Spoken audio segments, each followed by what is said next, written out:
if our faith is alive, it will mature during human life and throughout history. At the Last Supper, Jesus promised his disciples the Spirit Helper who will gradually lead them into the fullness of the truth. On various occasions, he says, you cannot understand this now, you will understand it later. We must be patient. The truth is revealed gradually throughout the life of individual believers and throughout the history of the Church. God's presence is dynamic. If Jesus gave us children as an example, he does not mean to say that we should remain children, that our religion should be infantile. We should resemble children in our openness, non-hypocrisy, spontaneity, and last but not least, the ability to wander, learn, and grow. It's natural that during adolescence there is a crisis of childhood faith, and it is impossible to return to it, just as one cannot put on the child's shoes. It is necessary to offer young people a mature faith capable of integrating critical thinking and doubt. Faith is the courage to enter the cloud of mystery. The certainty of faith is not a mathematical certainty. It is not evidence that we arrive at by solving problems. It is more the courage to trust. Honest doubt can be useful sister to faith. They can support each other along the way. Belief, without any doubt, and open questions can lead to fundamentalism and bigotry. A doubter without the ability to doubt his doubts, without the courage to trust, can end up in a bitter and cynical pragmatism. The path of the living faith also includes crises, passages through the dark valley of the experience of God's absence, God's silence. In addition to the personal dark nights that many mystics write about, there are also collective dark nights. In my book, Patient with God, I write about mature and immature response to times of God's silence in personal lives and in the history of the Church and the world. And in mature, impatient response to God's silence is atheism, which interprets this experience as a non-existence of God or the death of God. Fundamentalists or religious enthusiasts react similarly superficially, shooting over the quiet music of God's silence by repeating an old theory or an emotional hallelujah, hallelujah. No. Only mature faith combined with hope and love can withstand the test of patience. Patience is essential to true love, through hope, and through faith. Jesus calls his disciples to try to understand the signs of the times. The Bible recognizes two kinds of time. Greek, the mother tongue of the New Testament, has a different word for each. Linear time, which we measure with watches and calendars, is called chronos. In addition, there is the word kairos. This refers to a time of opportunity, a time for something.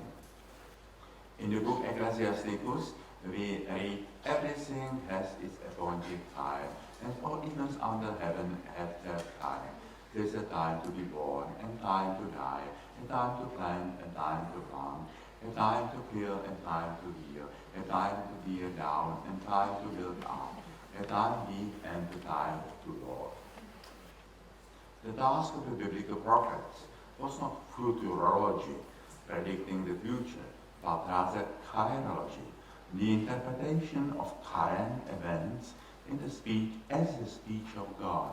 Often, therefore, the prophets came into conflict with the public opinion of their surroundings.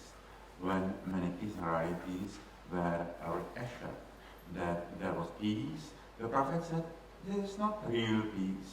When the Israelites in Babylonian captivity were thinking in their minds, the prophet brought them hope, comfort, and encouragement. In my books, I try to offer a spiritual diagnosis of the time. I take seriously what the analysis of social sciences, especially sociology, and works of art, especially literature and film, say about our times. Theological analysis, however, presupposes a contemplative approach to reality.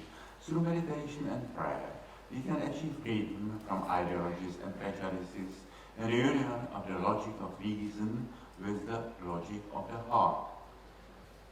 Chirology, the theological interpretation of contemporary events, must distinguish between the science of the times and the spirit of the times. The spirit of the age, Zeitgeist in German, includes public opinion, fashionable opinions, and ideologies. It is the language of this world. The sign of the times is God's speech through the world's events. It is only in the sanctuary of conscience that we hear the voice of God and can distinguish it from the noise of the world. Problems can be solved by mere rational analysis. To solve them is to be done with them. The contemplative approach goes deeper into the realm of mystery. We can never be done with mystery. Mystery has no bottom. It invites us to ever new and deeper interpretations. We read of Jesus' mother in the Gospel that she kept everything in her heart and reflected on it. Mystery must be kept in the heart and allowed to grow and mature here as the embryo grows under its mother's heart. In the liturgy, we read the same biblical text repeatedly over many years and are encouraged to read Bible privately throughout our lives. This is because our life experiences help us to understand the Bible more deeply, and at the same time, meditating on the Bible helps us to understand our new life experiences better. We read the same biblical text differently in youth and differently in old age, differently after a Sunday lunch, and differently in sickness or in prison, differently in times of peace and differently in times of war or pandemic. Our understanding of the Bible is also matured by history of the church. Theology helps us distinguish in the biblical text what was the reflection on the historical experience of the human authors of the text from what is the heart of God's message in the Bible and what is alive and binding for all time. In my newest book, The Afternoon of Christianity, it was now translated in Korean, it is an attempt to understand our times in the context of the history of the church. I apply to church history the metaphor that Carl Gustav Jung, the founder of that psychology, used to interpret the dynamics of individual life. Jung linked childhood and youth to the morning of life, followed by midday crisis and midlife crisis.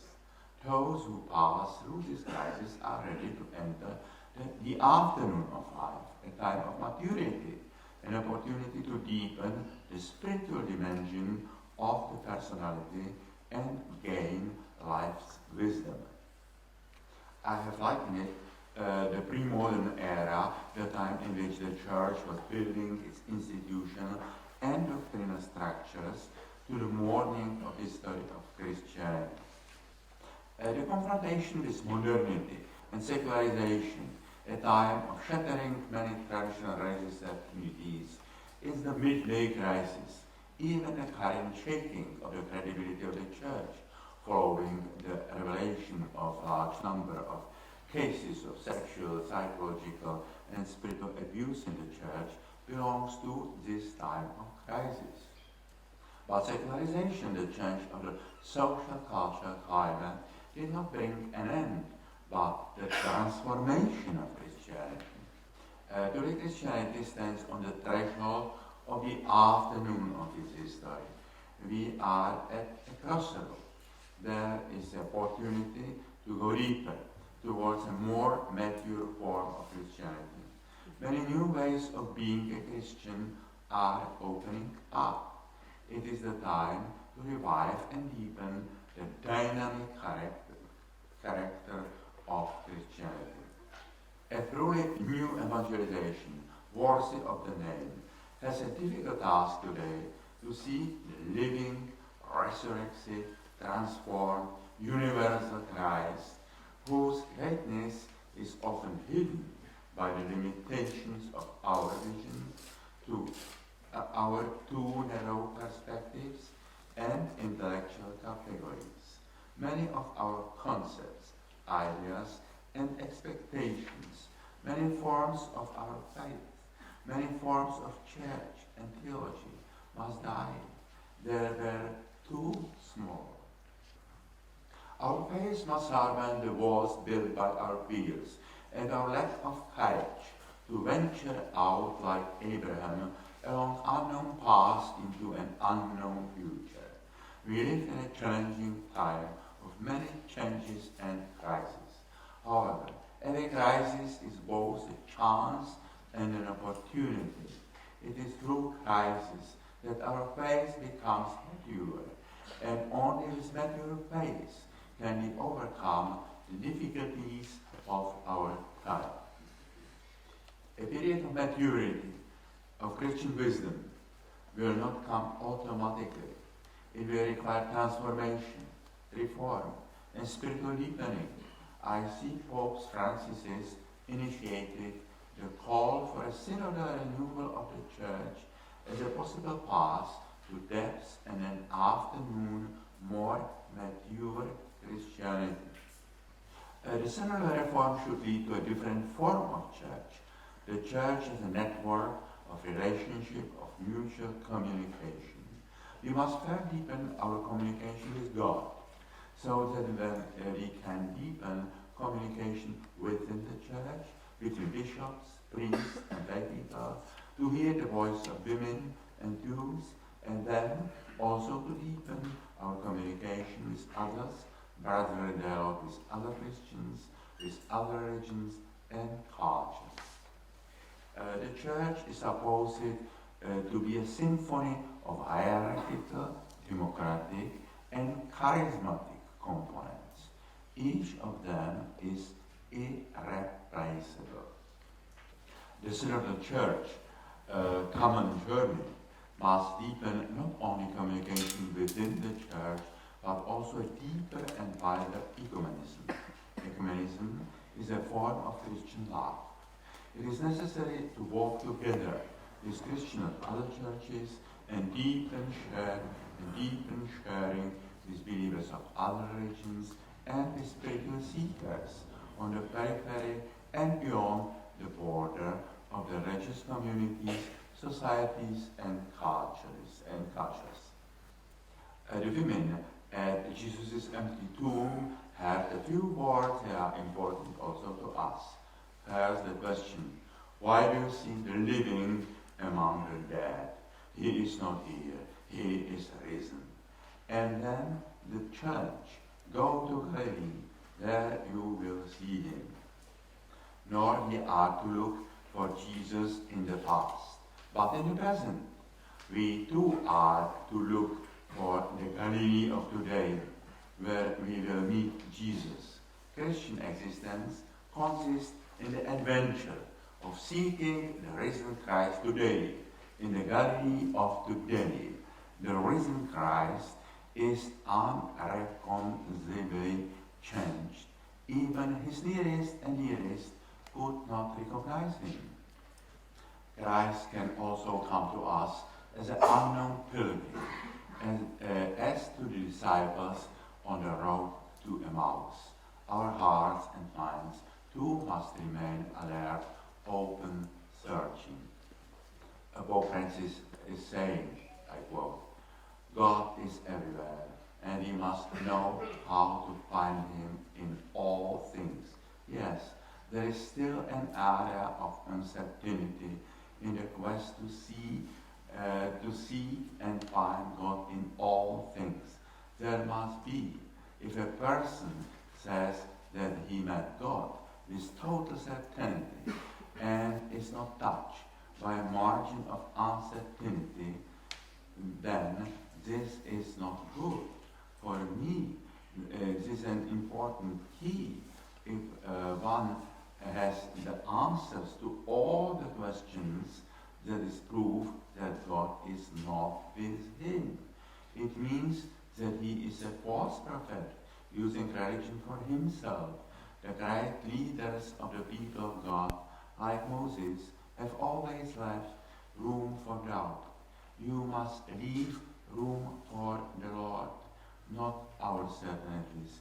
We must be humble, St. Pope Francis. Abraham leaves his home without knowing where he's going by faith. Our life is not given to us as an opera libretto, which all is written down, but it means going, walking, doing, searching, seeing. We must enter the adventure of the quest to meet God. We must let God search and encounter us. We must trust God. Thank you.